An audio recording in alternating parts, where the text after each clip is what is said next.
You're gonna rip your dick off. What? What? If you stick your dick in this vacuum cleaner and turn it on, you're gonna rip your dick off.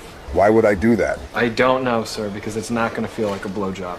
So, are there like multiple power settings on this one? Yeah, there's high and there's low, and both of those will rip your dick off. That's such a weird way to describe the power settings on a vacuum. Is there another vacuum? That won't rip your dick off? I'm just trying to clean my apartment, man. Right here.